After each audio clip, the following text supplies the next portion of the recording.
Time to get over to the boys from Leading Edge, of course, down there at 76A, Kensington Road at Rose Park. James has been good enough to join us. James, how are you? Good, guys. Afternoon. Yes, well, James. How are we? Haven't got those problems for you to worry about, but let's talk about bursas today. What is a bursa? This is a fluid-filled sac, guys. It sits in between tendons and bone, and it essentially reduces the friction between the two structures. So the idea is that your pulley of your tendon doesn't rub on the bone. You've got this little bursa sitting in between. So I've got a pain in my shoulder right there, James. I've had it for about a month. Would that be a shoulder bursa?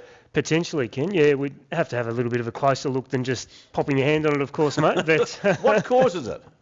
It's caused usually by an overuse injury or a jamming injury. So you quite often see it in swimmers. So Phil will have to watch out over the next little bit with his all the work he's doing in the pool, especially in the morning when he's a bit tired. Gee. But you see it in swimmers and you see it in throwers. And what happens is your arm gets into those positions where, with the shape of the shoulder, it just the ball bangs up into the top part of the socket there, and that's where your bursa sits. And if you bang it enough times, it'll start to puff up. Painful? Yeah, it can be very painful. Initially, it'll start as a little bit of a catching, grabbing kind of sensation. As the inflammation gets going, it becomes more constant, very difficult to lie on it. So people quite often find it hard to sleep as well. The symptoms? What symptoms? Difficult to lie on it. Reaching anything up above your head. Pretty much any loading on it when it gets really bad. One of the biggest symptoms is that constant aching, it's a bugger. aching. It's like that dull toothache. That just won't go away. No. And you wriggle around and you think you've got it in a different spot. Nah, it'll come back. And then you wriggle around again and you try some heat and you try some cold and it's just in there and it's just aching away. So how do you treat it, James? How do your physio guys treat a shoulder bursa? Yeah, it depends a little bit on what's causing it, but essentially we've got to unload the bursa. So if you're doing an activity that's loading it up, say for example you're throwing, then we'd have to have a look at how you're throwing, try and unload it, give it a little bit more space to move, because there's only so much space in the shoulder. So if you keep jamming it, it'll keep blowing up. So if we can give it a bit more space to move, if we can modify or change what you're doing, and quite often, say with baseball or softball, we'll limit their throwing per session.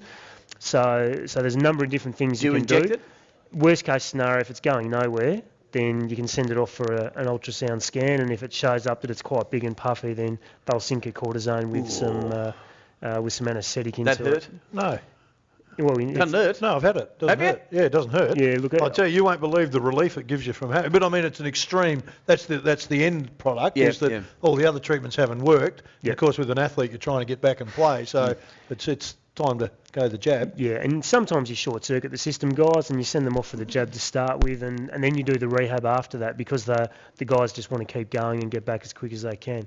So, and you're right, when you get the injection, if they get the spot, you'll know they've got the spot, and then 10 seconds later you'll think, that's amazing, why didn't I do that before? All right, if you're having sleepless nights, can't get your shoulder up, feeling a lot of pain in there, you might have Go the bursa. and see the boys. Down to Leading Edge, down there at 76A, Kensington Road at Rose Park. James and the boys will fix you up. No trouble. Good luck, James. Good on you, James. Thanks again, lads. See you next week. Good on you, James.